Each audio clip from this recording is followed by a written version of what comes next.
Good afternoon. My name is John Lindahl, and I'd like to welcome you to the Nebraska State Historical Society's Brown Bag Lecture Series, held here at the Museum of Nebraska's History on every third Thursday of every month. A detailed schedule for this series, as well as information about all the Historical Society's programs and services, can be found on the Society's website at nebraskahistory.org. Before I introduce today's speaker, I want to thank the Nebraska State Historical Society Foundation for funding the filming of these lectures. Their financial support allows us to tape and broadcast these programs on public access television. Our speaker today is well known, especially here in Lincoln, but also across the whole state of Nebraska. He's Jim McKee. He has written a number of books on Lincoln, Nebraska. He also writes a column for the Sunday edition of the Lincoln Journal-Star with numerous topics on the city of Lincoln as well as other Nebraska communities. This is the 200th anniversary of Abraham Lincoln's birth, so it's quite appropriate that Jim is here today to provide answers to such questions as, did Abraham Lincoln visit Nebraska? Why is the capital of Nebraska named Lincoln? And why is Lincoln Nebraska's capital instead of Omaha? Please welcome Jim McKee.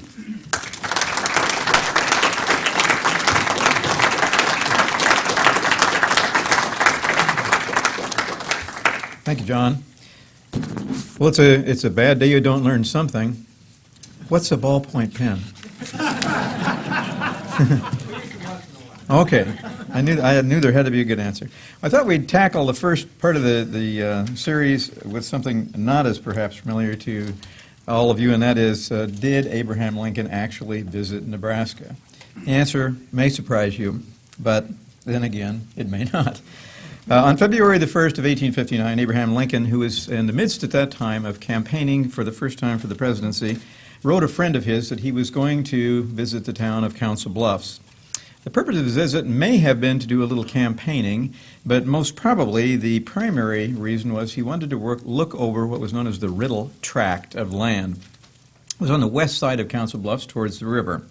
A friend of his by the name of Norman Judd, J-U-D-D, of Chicago, who was an attorney for the Mississippi and Missouri Railroad and later was the manager of the Lincoln-Douglas debates, had purchased 17 lots in this development in 1855. He thought it would be a natural spot to locate the terminus of the Transcontinental Railroad, the Union Pacific. Unfortunately, the tract, which he had purchased from a man by the name of Grenville Dodge for $3,500, by that point in time had become absolutely, totally worthless. He was unable to sell it for anything. There was a depression at that point in time. And so Judd, a friend of the soon-to-be President Lincoln, asked him to loan him $3,000 using this land in Council Bluffs as collateral. Lincoln, obviously a prudent businessman as well as an attorney, decided since he was in the general area, to take a look at the property and see if it was a good basis for the loan. In early August of 1859, Lincoln and the Secretary of State of Illinois, a man by the name of Mr. Hatch, had traveled from Kansas to St. Joseph, Missouri, and they stopped there for a political speech. Then they decided to go up the river and visit the town of Council Bluffs, then known as the Old Outfitters Town. With gold recently discovered in California at that time, Omaha was beginning to just overtake Council Bluffs as the spot to get off of the steamboats and head west. Now, when they took the steamboat up, they could have gotten off on either side of the of the river, and it was very easy to get back and forth because there were numerous ferries that ran back and forth at all the times. But it is obvious, however, that Lincoln did land at Council Bluffs, August the 12th of 1859.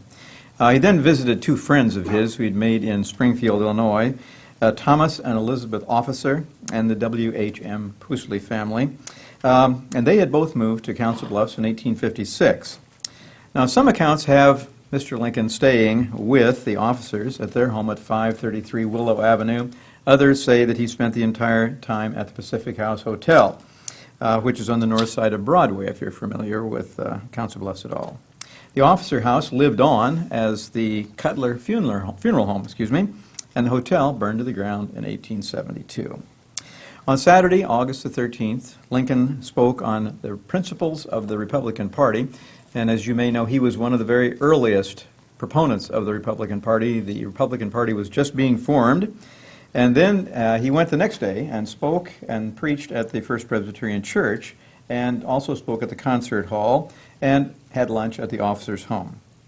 At that point in time, Dodge himself, whose home is still in Council Bluffs and is an interesting spot to visit, a great museum, primarily because everything in the house is his. It's not stuff that has been brought in from other periods and from other places, but a very interesting place to visit. He had been examining railroad routes and had returned to Council Bluffs at that time, and he was at that time staying at the Pacific House Hotel himself.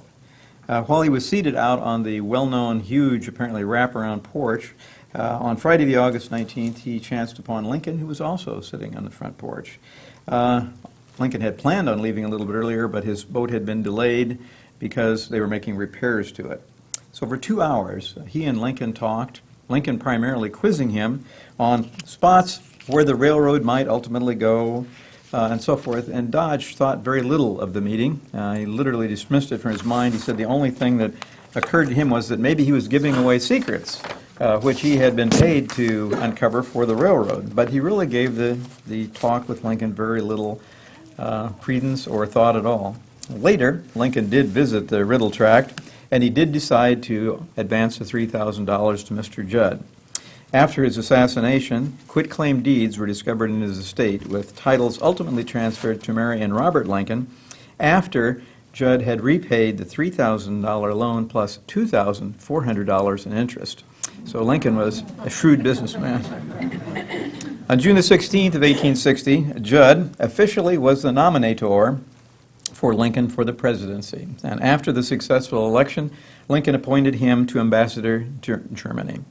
In 1863, then President Lincoln re-summoned Mr. Dodge, General Dodge, and queried him further on the railroad terminus and as to where he thought the railroad line should run. Dodge, of course, championed Council Bluffs, and he owned property there. His brother was a banker and so forth. Although Lincoln was later severely criticized for choosing a point where at that time he owned land, he nonetheless made Council Bluffs the official site, November the 17th of 1863.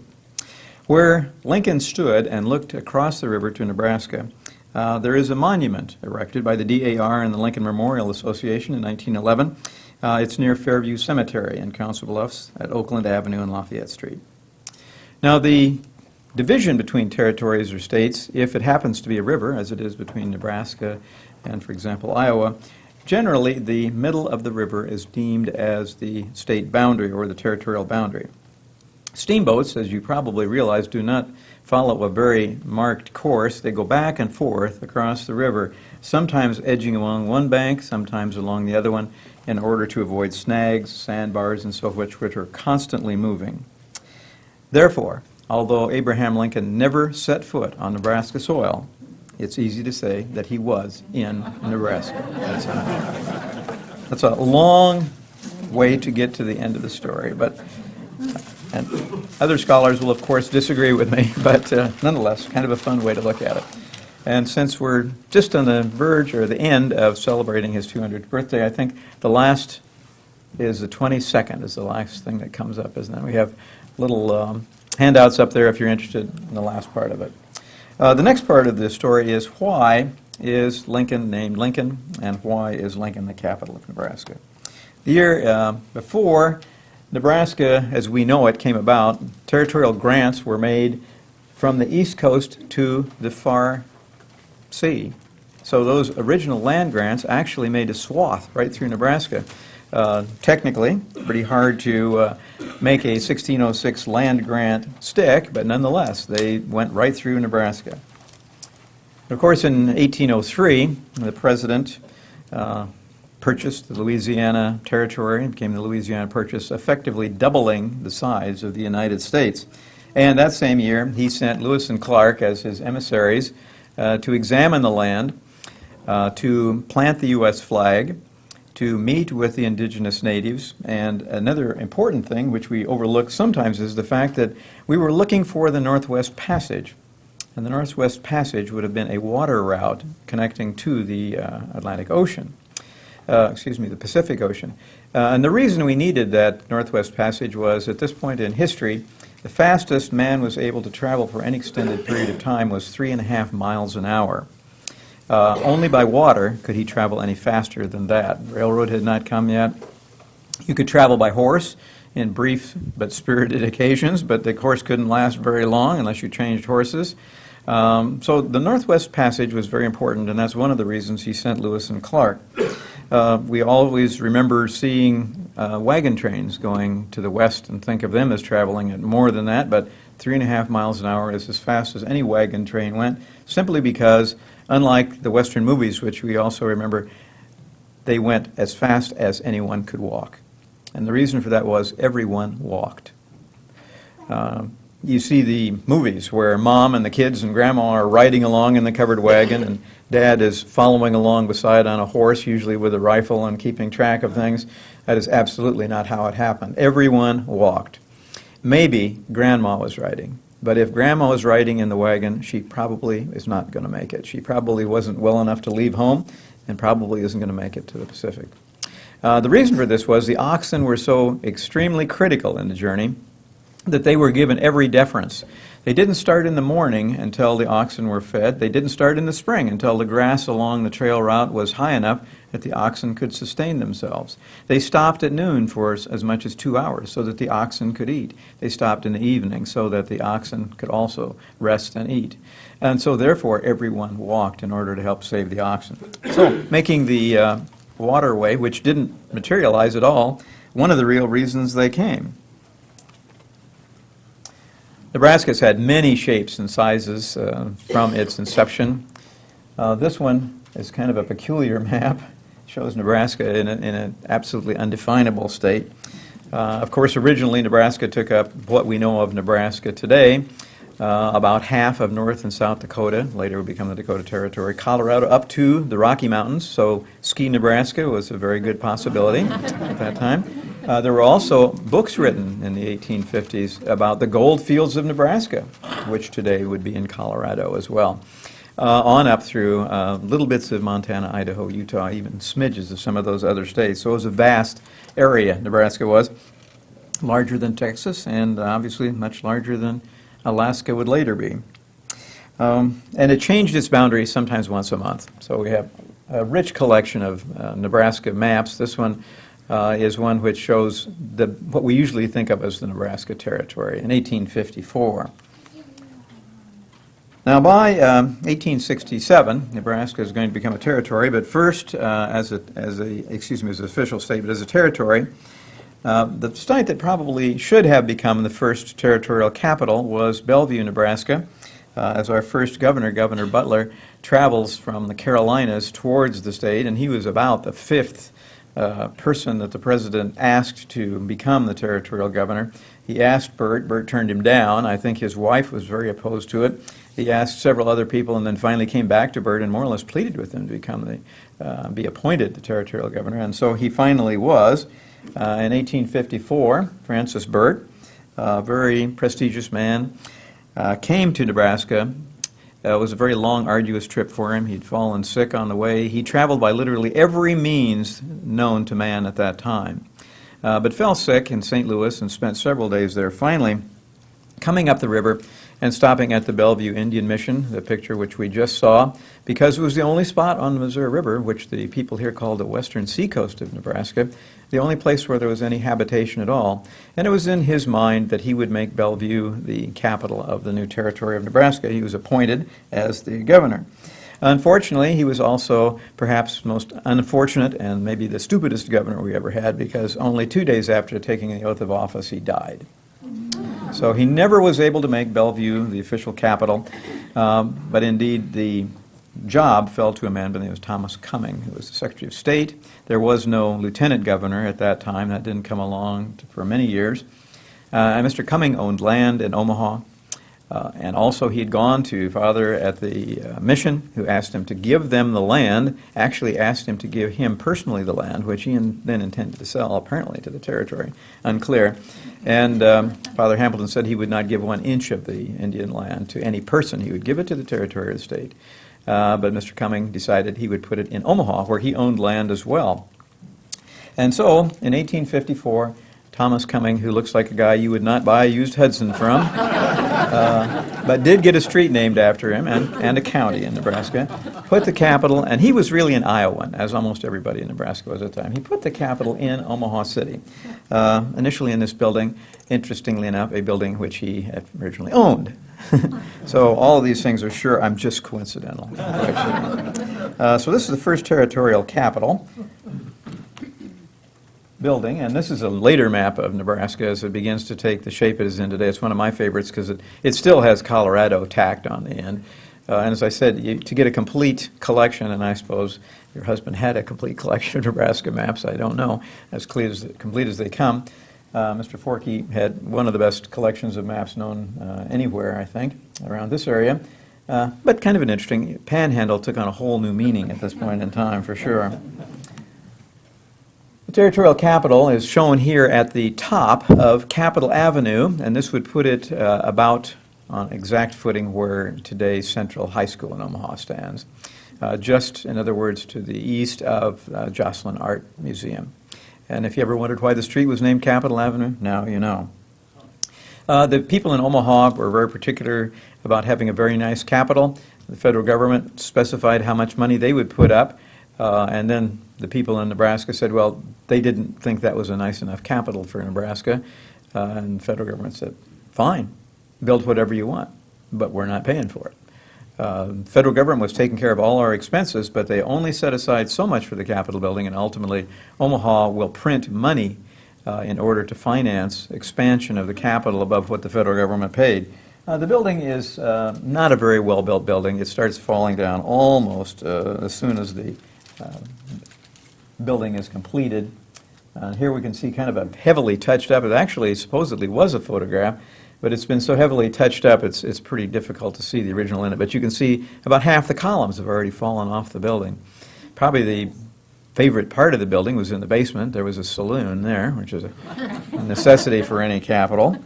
And now our governor, coming upon 1867, is going to be the first state governor. And that will be Governor Butler, Governor David Butler. A Republican, a good guy, rode a white horse, had a white hat, and a good guy. And his job, among other things, is going to be to put the state on a more even track as a state, and he's empowered to take a census of the state, to set the territorial boundaries again, and all of the reestablish all of the county boundaries and so forth, which had been hastily set up by Mr. Cumming, which was very contentious. The election itself was very contentious. Mr. Butler was running against a man who we probably know better than Mr. Butler, and his name was Julius Sterling Morton.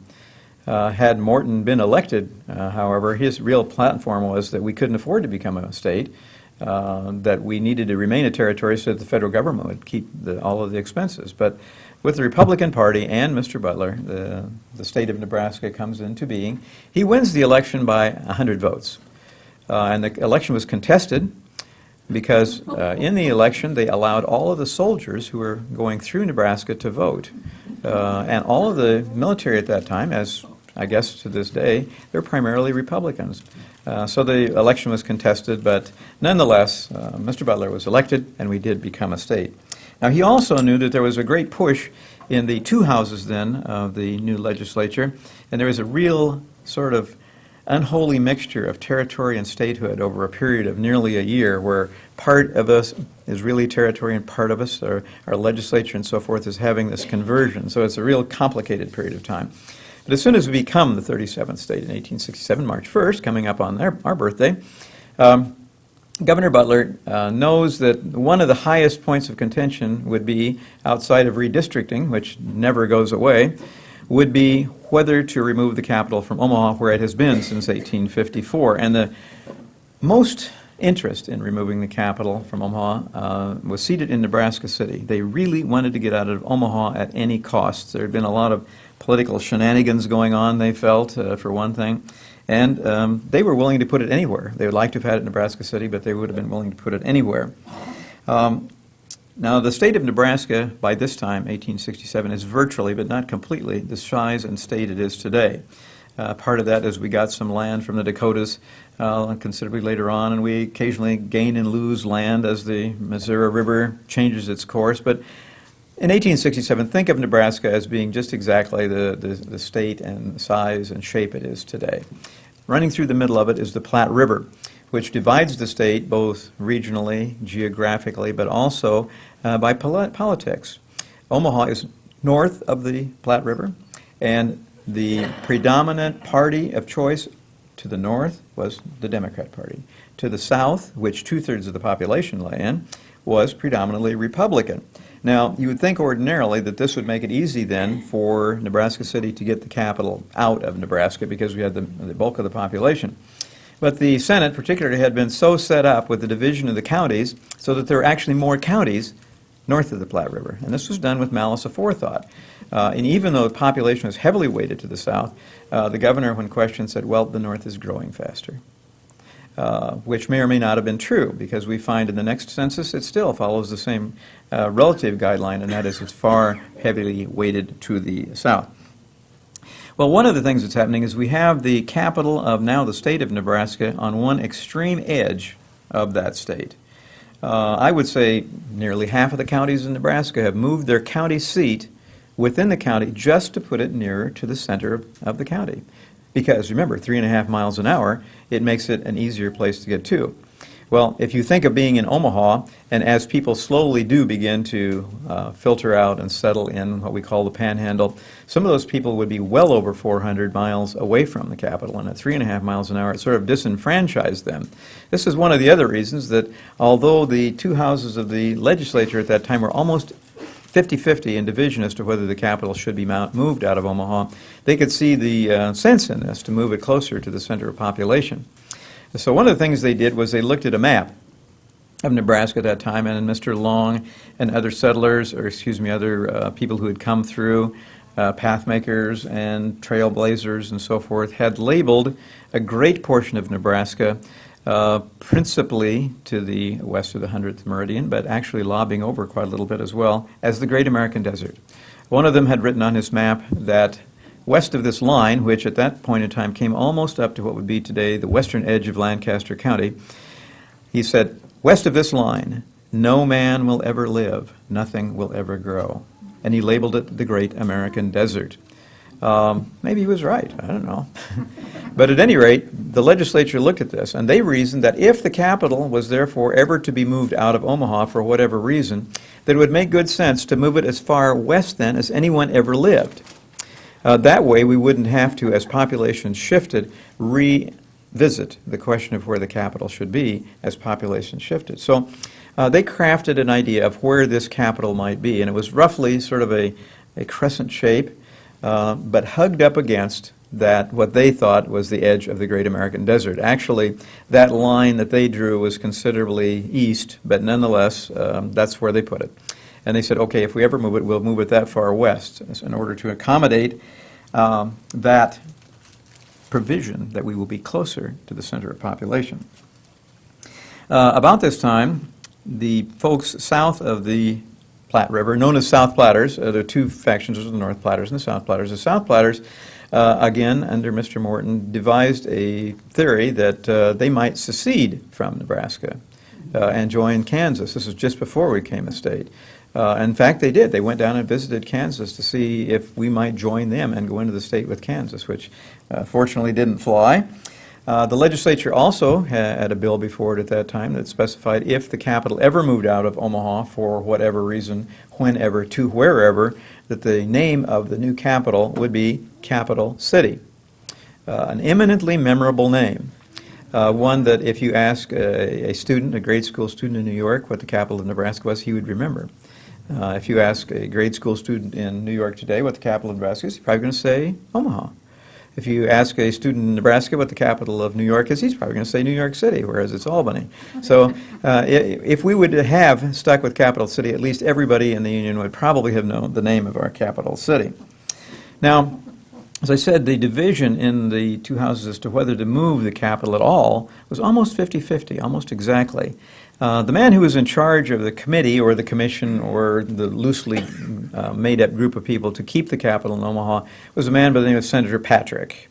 and Senator Patrick was, of course, in the legislature, and down in Nebraska City was a man by the name of Senator Mills Reeves, and he was more or less the guy that was the spearheader for let's get the capital out of Omaha at any cost. Now, Senator Mills Reeves was a sharp guy. However, as several other people in Nebraska City at that time, he was pro-slavery. And the census, I think, showed originally that of the slaves that were held in Nebraska, virtually all of them were held in Nebraska City. So, including Mr. Knuckles, who got a county named for him. He held slaves. But nonetheless, Mr. Reeves was a proponent of slavery and was a bitter opponent of Abraham Lincoln.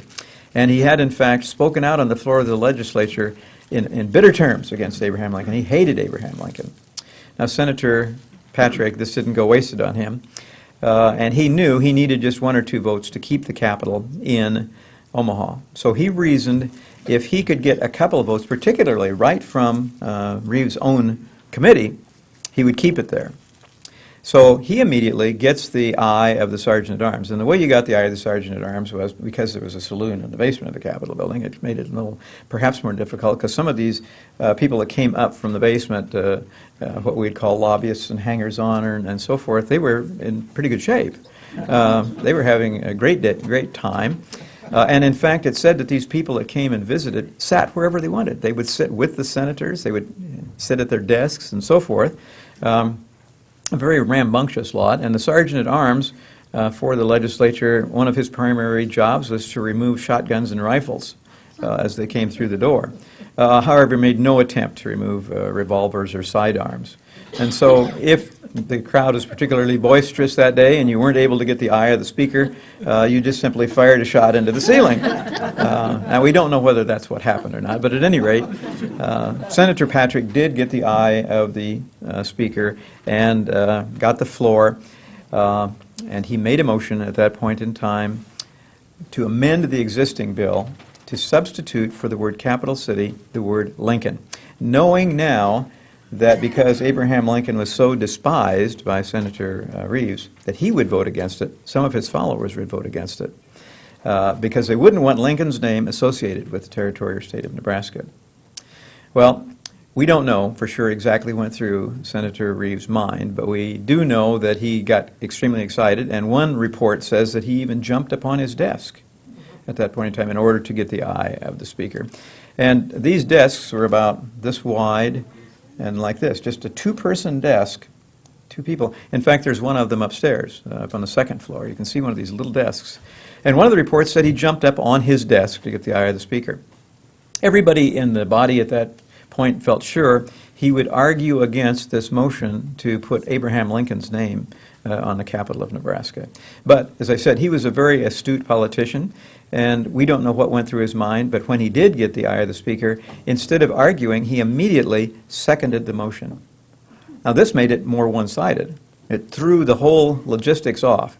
And so it passed, and if the capital ever was moved from Omaha City, it was Omaha City originally, and it didn't lose that moniker until about the time of the Civil War, it would be renamed Capital City. We'd probably have lost the capital city sometime, too. Then we'd had Capital Nebraska. That doesn't sound very good, does it?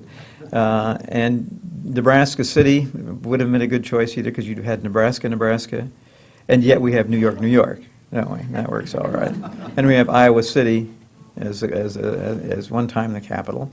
No, that wasn't Iowa City either. That was, excuse me, that was not Iowa City. We do have Iowa City, but it never became the capital. But Oklahoma City. But nonetheless, I'm drifting from the subject at hand badly here. Now, at this point in time, if the capital is ever moved, it will be renamed Lincoln. But will it be moved or not? That's the next question. And the Governor Butler, is empowered to appoint what's known as the Capital Commission. The Capital, this is, excuse me, I forgot this guy. This is Senator Patrick. And this is the Capital Commission. The Capital Commission still exists today. Their charge is completely different from what it was then, but the Capital Commission at that time, one of their primary responsibilities was going to be to examine the spots along this crescent-shaped line that the legislature had stipulated to see if any of them would make acceptable capital sites. So, knowing that there was a per diem involved, Governor Butler appointed himself to the committee. no dummy he, and we end up with the three people we see here. Governor David Butler at the top, Thomas Perkins Kennard, Secretary of State. We remember Thomas Perkins Kennard because his home still sits catty-corner from the Capitol building and is owned by the State Historical Society. John Gillespie, his house was directly behind on the same block to the south. I believe, John, it burned in 1926, but I can't remember. It burned to the ground because each one of these guys, when they came at little village of Lancaster, then Lincoln, a little bit later on, each built houses here to show their confidence in what must have appeared to the people outside of Nebraska and those in Omaha as a harebrained scheme to move the capital out of Omaha, because it is, of course, by far the largest city in the state. So the governor gets together the Capital Commission and another man he brings along with him, a man by the name of Augustus Harvey. Augustus Harvey was undoubtedly the smartest guy in the commission, but he wasn't an official member of the commission.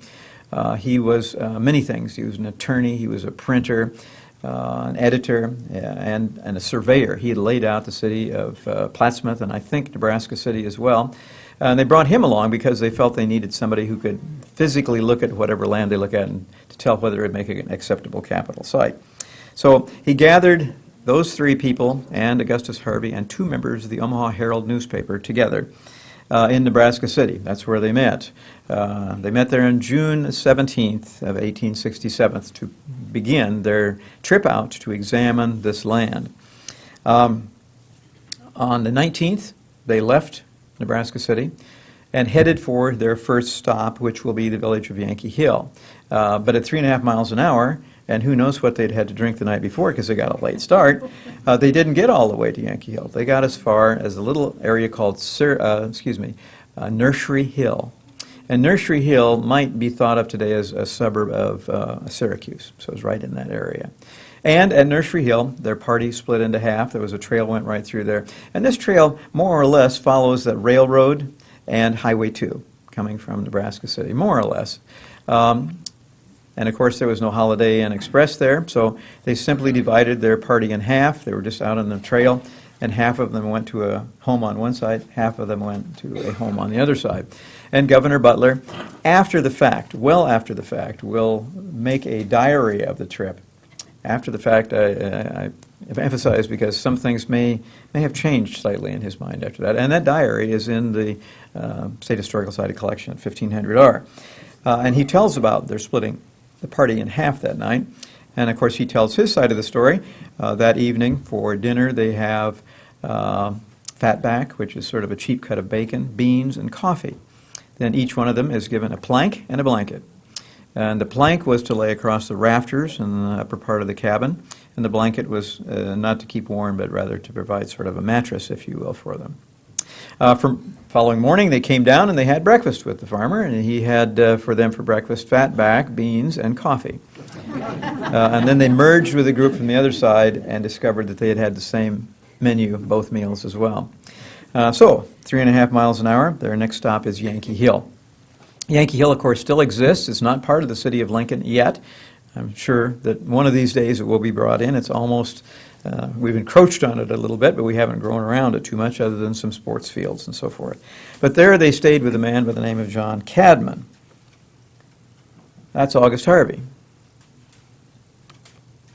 And this is John Cadman. This is an 1881 steel engraving of John Cadman, and this is an 1881 steel engraving of his house. The house did not look like this when the Capital Commission stayed there in 1867. It had been uncompleted at that point in time, and it was literally a dugout into the side of the hill, made with a basement, if you like, a basement house later on.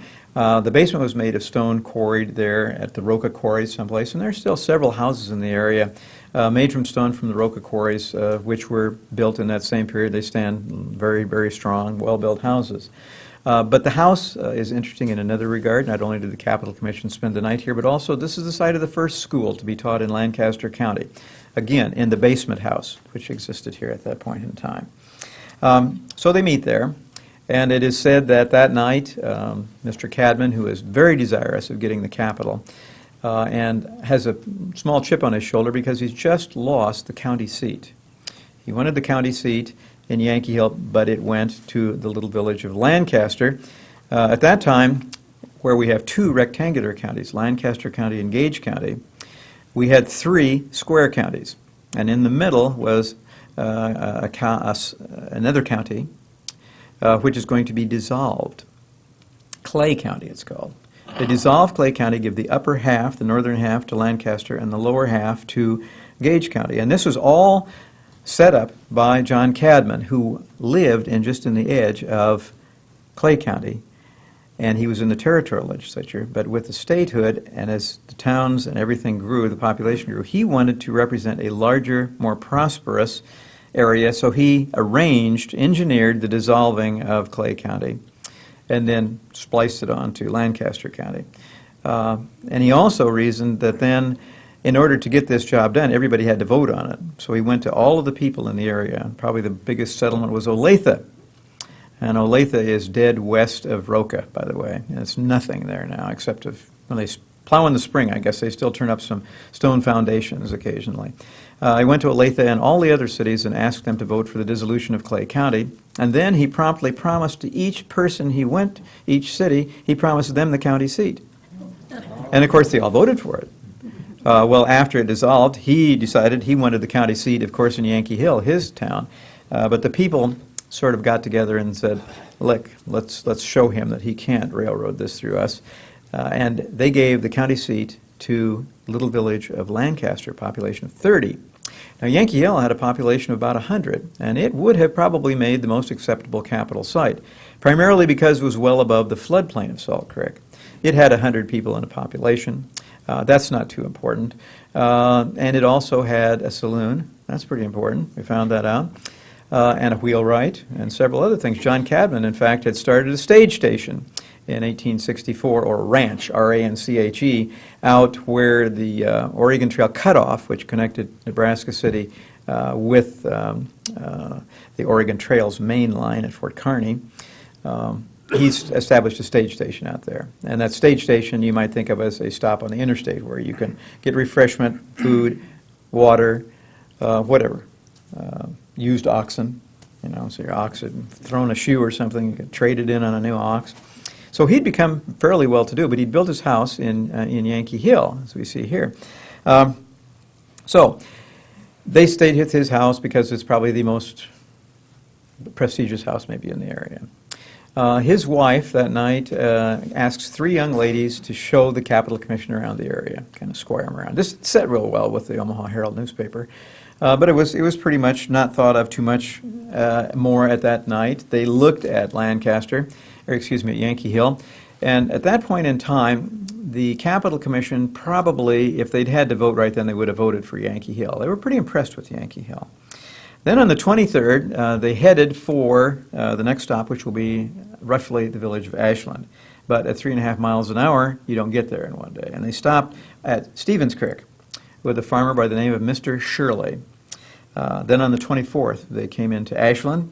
And in Ashland, August Harvey found what he thought would make an appropriate physical site for the Capitol building, and that will later become the Saunders County Courthouse site. And it will be there for a long time until it's picked up, and some say stolen, and moved to Wahoo.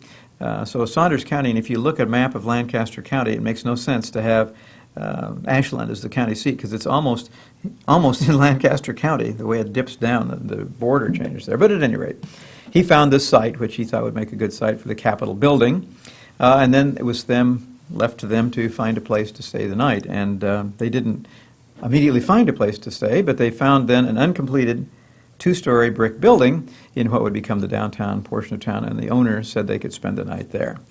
The governor got to pick where he stayed. He was a senior member, and he said, I'll stay here on the ground floor, and the rest of you will be staying on the upper floor. That'll be the rest of the Capitol Commission, Augustus Harvey, and the members of the press. The members of the press, in writing their story later on, said that that evening, when the sun went down in Ashland, something else happened. Remember, it's late in June, and when the sun goes down in these little river valleys, something else happens, and that is the mosquitoes came out. And Governor Butler had chosen well, because the ground floor had screens on the windows, whereas the floor above did not.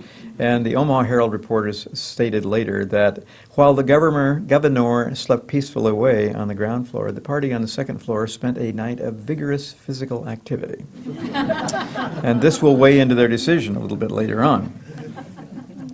So the next night, they're going to head for the next place that they're to examine, and that was Butler County, and it was a city there, no city, excuse me. It was near Milford, roughly where Oak Creek and Seward Creek merged, near Milford, and it was just ground, and so they did not choose that spot.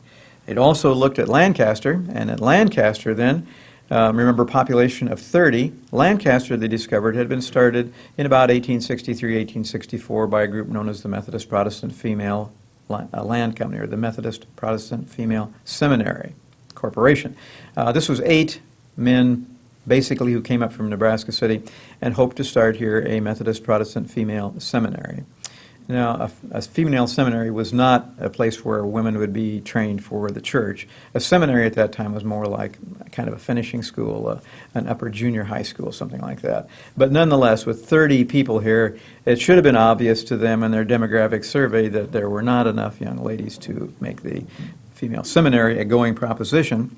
But they owned a considerable amount of land here. Now, the legislature had also stipulated that wherever they moved the capital, the state needed to own or control about 500 acres of land, and it varies. Sometimes it's noted as 550, sometimes 500 acres. But the Methodist Protestant Female Seminary Association under Elder Young offered to give all of the town of Lancaster that had not already been occupied by houses or the one building that was here, they would give it to the state to make a site for the capital. And this was important because at territoryhood, remember, all of the territory's expenses were paid out of Washington, D.C. But with statehood, all of the expenses become the property and the liabilities of the state.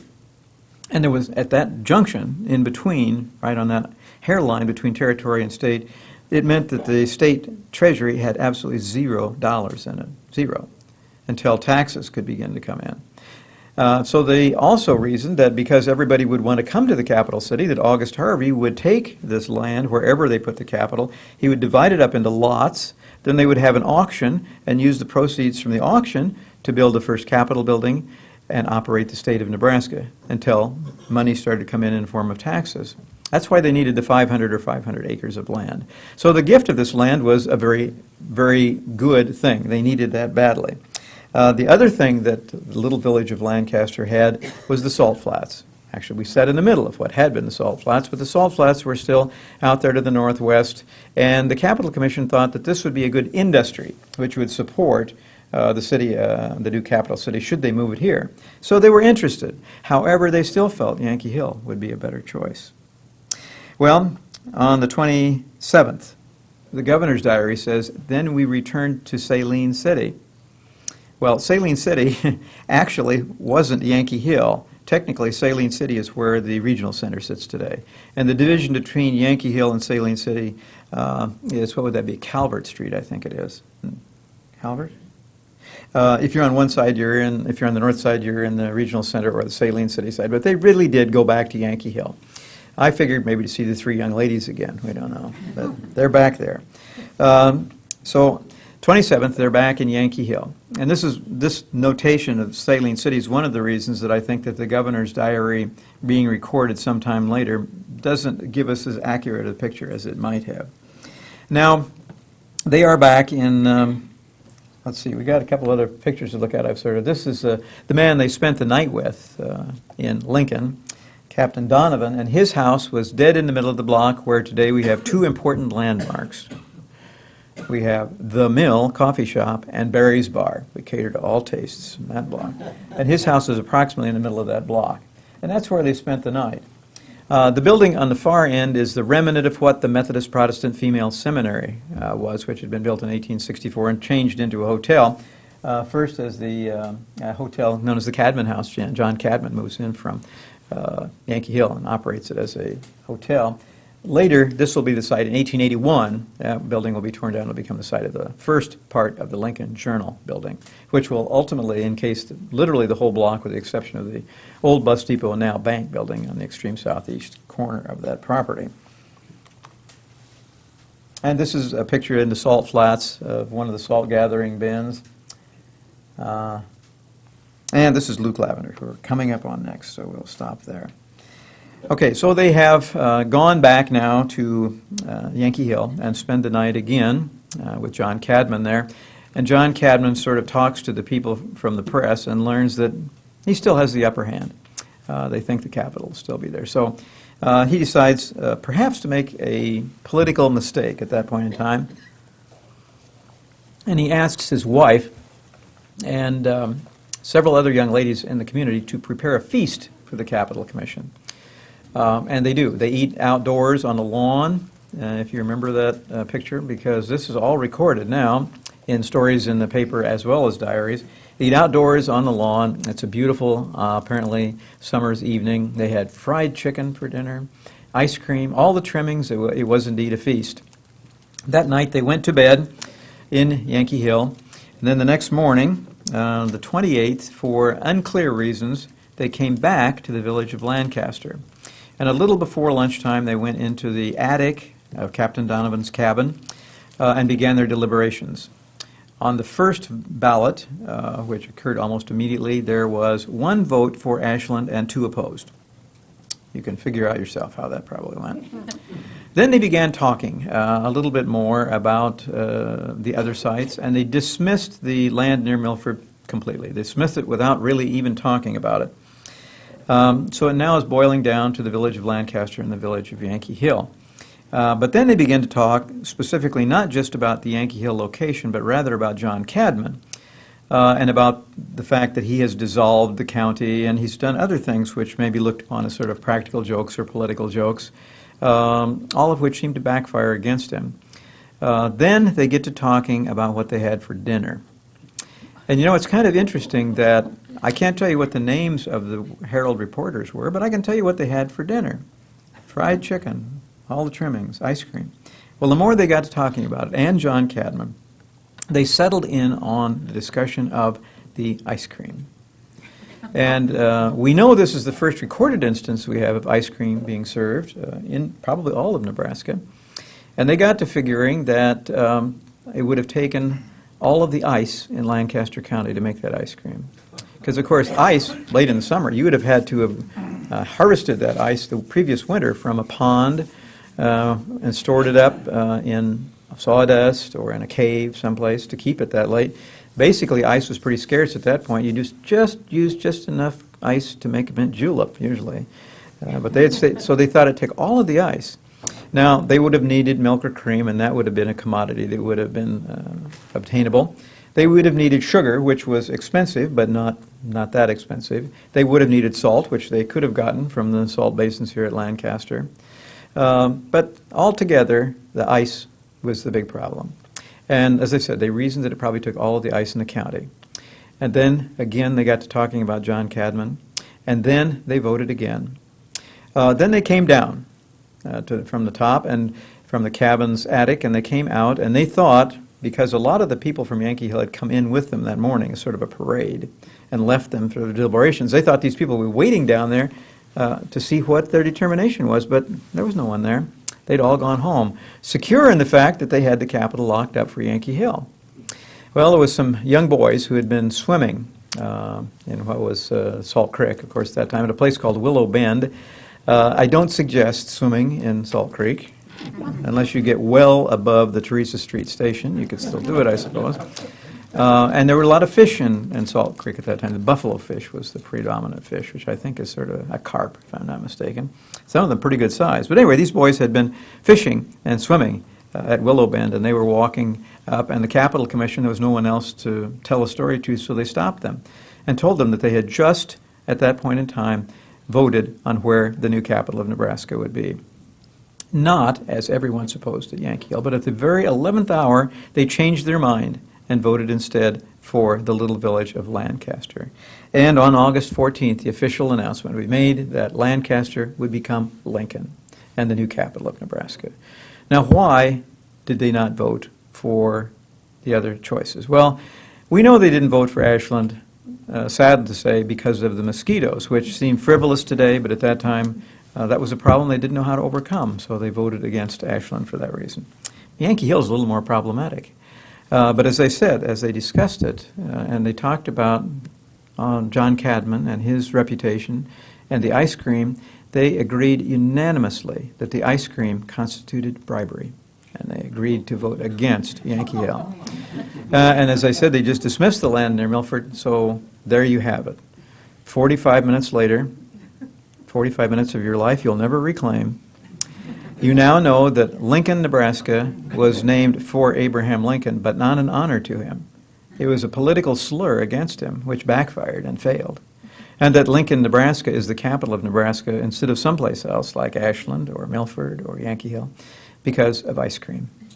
Very simple.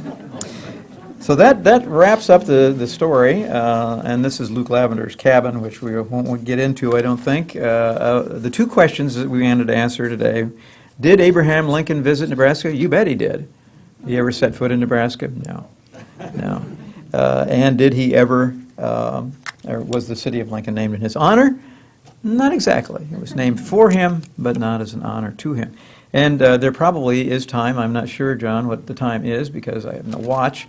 There's no clock visible. So if there are questions, I'd be glad to try and field those if there's time. About 5 minutes. 5 minutes worth of time. I timed that pretty well. Okay, any questions? Yes? What flavor of ice cream did they have? Okay, it's time for your history lesson of the day. It's often said that there have been a lot of foods that originated in Nebraska. And one of them we get credit for all the time is the Reuben. The Reuben was supposedly invented at the Blackstone Hotel in Omaha. Well, as we investigate that more and more and more, it begins to look more and more and more like the Reuben was invented at a delicatessen in New York, probably 10 or 15 years before Omaha. But the Blackstone Hotel did have something they invented, and maybe it bears on your question. Because we do know for a fact that one food was invented at the Blackstone, and that was butterbrickle ice cream. There you go. So let's just say, for the sake of argument, that the ice cream was butterbrickle. But we know pretty well. It obviously was a sort of vanilla. What they would have had to flavor it with is hard to say, but probably vanilla, as you probably guessed. Another question? Somebody died just 2 days after he was in. What did he die of? Do we know? Well, we know that when he got to the city, there have been a couple of speculations. Some thought it might have been something like appendicitis, but it was a gastrointestinal problem. We know that. And it had captured him as someplace in St. Louis and had plagued him. And virtually, from the time he took the oath of office, this is something the governor should aspire to. He never got out of bed. Never got out of bed. In fact, as the people around him began their deliberations as to what to do just at that point in time, they deliberated around his body on the bed, interestingly enough. And his son, who had come with him, then later the son accompanied his father back to Carolinas. But it was some sort of gastrointestinal problem. Yep. Where did Lincoln get the $3,000? I thought Lincoln was a poor man. That's a good question. I don't know. I don't think he was that poor. Although $3,000 would have been a formidable amount of money at that time. He was a successful attorney. I don't know that he was poor. And John, do you know the answer to that question? I would have to abdicate to someone who knows more than I. Where he got $3,000? I don't think he was a poor man in that he would not have had $3,000. Although, what was $3,000 then? I would suppose it would be in the neighborhood of more like $50,000 or $75,000 today, just trying to interpolate. So it was a good chunk of money, but I don't think he was poor. Okay. Yeah, Rich? As politically powerful as the North Platters were, and the city of Omaha being the largest, why weren't they able to squelch the attempts to move the capital? Well, they of course, very nearly did, but there was the second largest city, of course, was Nebraska City. But also, remember, we had all the population south. We had 2/3 of the population, so we had the House sewed up, and in fact, ultimately, the Senate will vote 8-5. So it will come away. And I'm also guessing that we lost 1 or 2 votes up there of people probably north of Omaha, Fontanelle and that area up there, that may not have been pro-Omaha. And it is well recorded. I could probably look that up. Two histories of Nebraska, Morton's History of Nebraska and Sheldon's History of Nebraska, go into great detail on that. So those 2 votes. I could look it up, but I don't know the answer. Shell.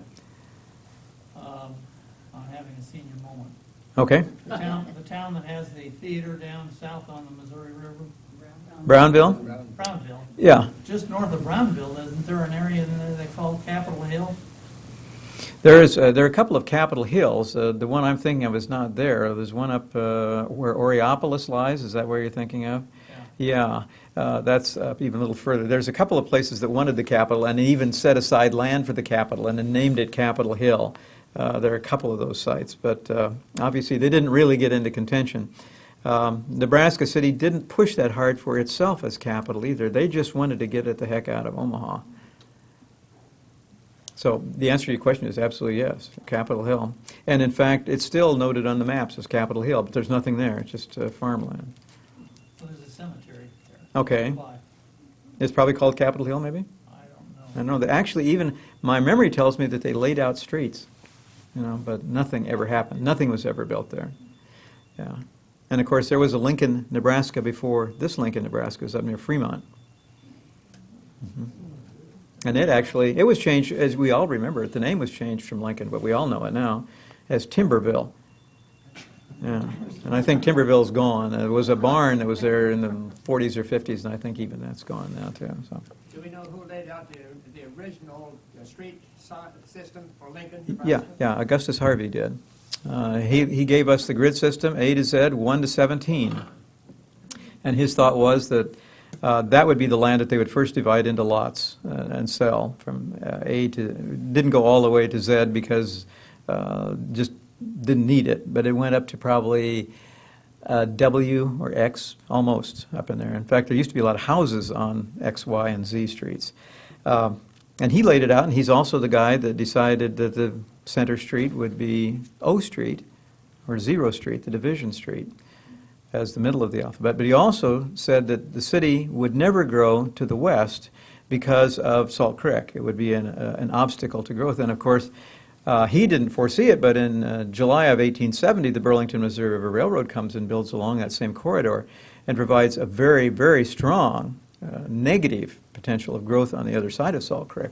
So he was right. It really didn't go beyond First Street. So he didn't make any provision at all for, like, West First Street, West Second Street. And he also thought that at 17th Street, going to the east, the city would cease, and then another city would develop called East Lincoln. And of course, what he didn't envision was that Lincoln grew so rapidly to the east that it just rolled over what might have been East Lincoln. And we just kept going. And of course, he knew that we would build to the south. He thought we'd build to the south and to the east.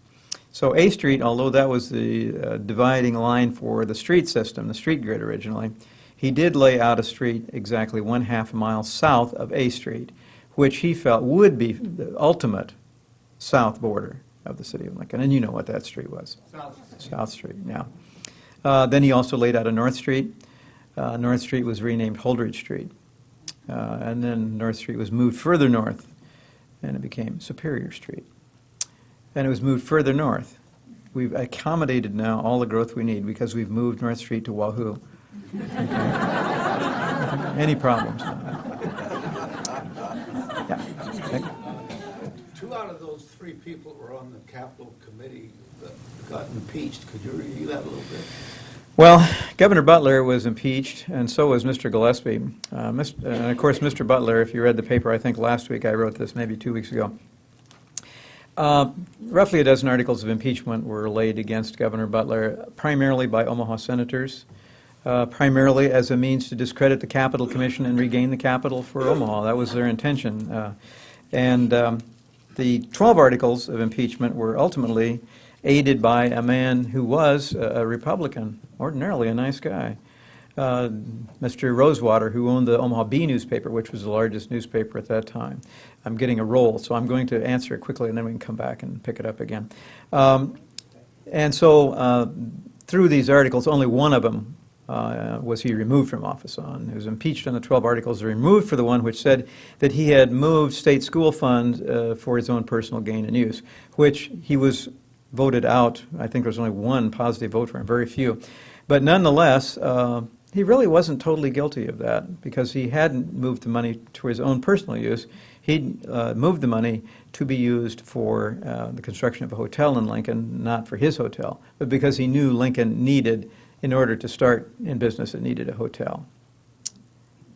Okay? And we can come back to that in just a second. But John, do you have any further words of encouragement? If not, I thank you all for coming. There are a couple of handout sheets up there. Notice on the 22nd, I think, is the last thing in the museum here for Abraham Lincoln's birthday. Then we'll get started on the state of Nebraska's birthday. So thank you very much. Thank you.